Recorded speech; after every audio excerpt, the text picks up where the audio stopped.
My name is Sebastian and I'm working in the music department of Why Do Birds?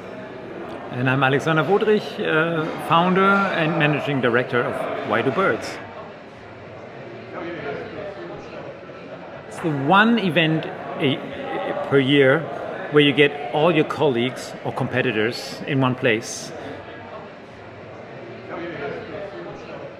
We presented the Hyundai Olympic Pavilion case, where we did a sound installation together with the architect Asif Khan from London.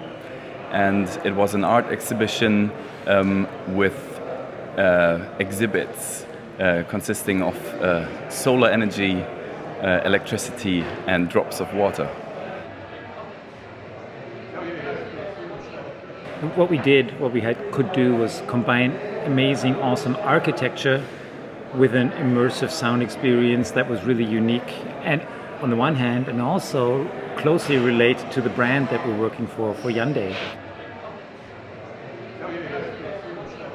I hope it's going to be a totally different case. I'm sure it will be. About some topic which we don't even have the faintest clue about yet.